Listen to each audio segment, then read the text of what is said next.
Assalamualaikum warahmatullahi wabarakatuh. Perkenalkan, nama saya Rita Rimta Dewi. Di sini saya akan mempresentasikan sedikit sejarah dakwah Nabi Muhammad di Madinah.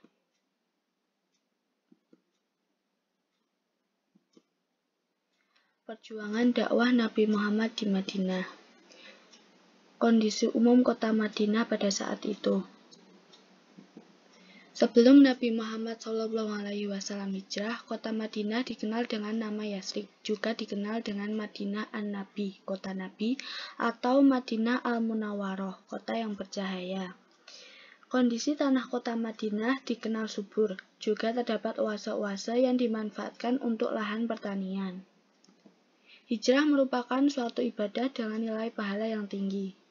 Dalam banyak Al-Quran, Allah Subhanahu wa Ta'ala menjelaskan tentang kemuliaan ibadah ini dan menjanjikan ganjaran yang berlipat ganda kepada mereka yang hijrah. Hijrah juga merupakan wujud ketaatan Nabi Muhammad terhadap Allah Subhanahu wa Ta'ala. Kisah hijrah Nabi Muhammad di Madinah. Latar belakang hijrahnya Nabi Muhammad di Madinah. Adanya tekanan dan pemboikotan dari kaum kafir Quraisy. Kaum Quraisy mengadakan pemboikotan terhadap Bani Hashim dan Bani Muthalib. Janji penduduk Madinah untuk melindungi Nabi Muhammad SAW.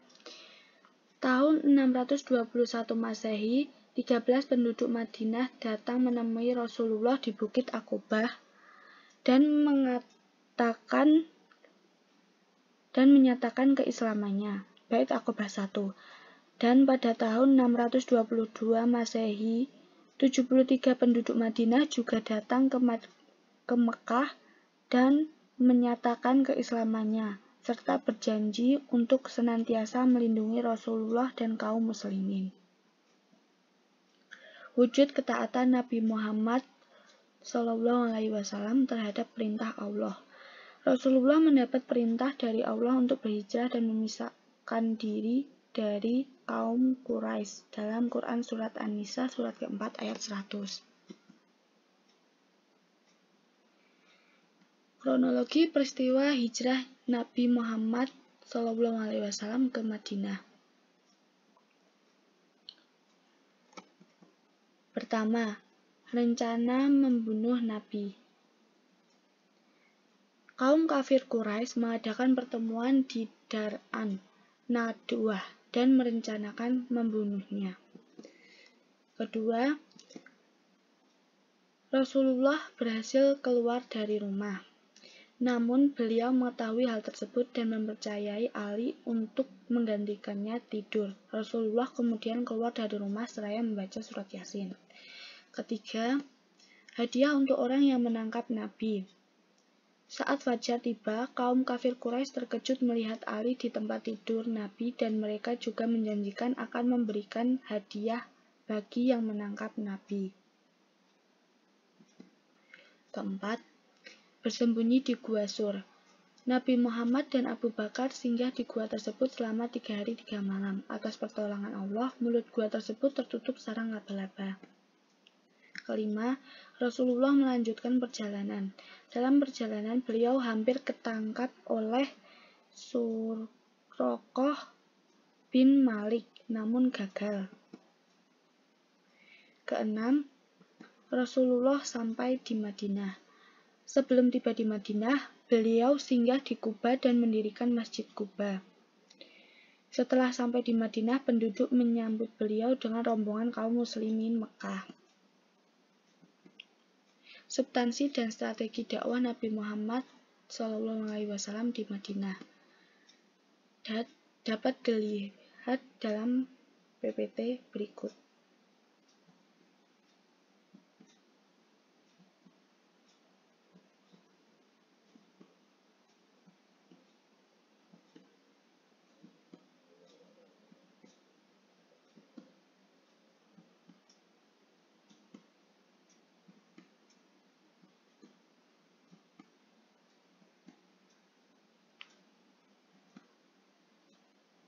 Keteladanan dakwah Nabi Muhammad di Madinah.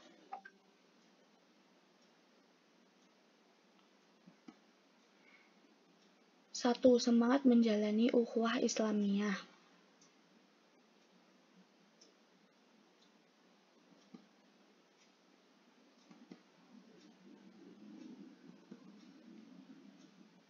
Satu, ta'aruf, yaitu saling mengenal satu sama lain. 2. Tafahum, saling memahami satu sama lain. 3. Ta'awun, menjalin kerja sama dalam kebaikan. 4. Takaful, saling menanggung beban yang dipikul sesama muslim. 2. Menjaga kerukunan umat. Dalam menjaga kerukunan dan persatuan dapat dilakukan dengan berhati-hati dalam berkata, bertingkah laku, wajib menjaga tutur kata dan berbuatlah yang baik kepada orang lain. 3. Kerja keras dan tawakal. Kerja keras dan tawakal sebaiknya diterapkan dalam kehidupan sehari-hari. Menghadapi tantangan hidup dan semangat membangun kerja keras, sikap pantang menyerah, dan tawakal kepada Allah Subhanahu wa Ta'ala. 4. Bersikap toleran kepada sesama. Toleransi merupakan ajaran Allah Subhanahu wa Ta'ala dan Nabi Muhammad SAW. Kita diperintahkan bertoleran terhadap pilihan setiap orang untuk beriman atau kafir. Toleransi antar umat beragama dalam batasan muamalah, yaitu batasan-batasan hubungan kemanusiaan dan tolong-menolong. Contohnya, hubungan jual-beli, saling membantu membenahi rumah yang rusak, dan bersama-sama membangun jalan. Toleransi terhadap non-muslim yang tidak menerangi Islam telah diatur dengan adab-adab mulia, yaitu setiap muslim dianjurkan berbuat baik dan berakhlak mulia dalam aspek muamalah. Setiap muslim dilarang mengganggu dan menyakiti non-muslim. Dan setiap muslim dianjurkan berbuat baik kepada tetangga non-muslim. 5. Mengembangkan dakwah. Nabi Muhammad SAW dan para sahabat aktif berdakwah kepada keluarga dan penduduk yang belum memeluk agama Islam. Selain itu, mereka mengamalkan ajaran Islam dengan baik melalui budi pekerti dan berlaku yang menarik hati orang-orang yang belum memeluk Islam. Yang terakhir, mengembangkan jiwa mandiri. Jiwa mandiri merupakan dasar pembangunan ekonomi dan sosial bagi setiap manusia. Sekian dari saya, terima kasih.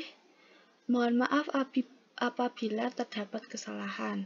Wassalamualaikum warahmatullahi wabarakatuh.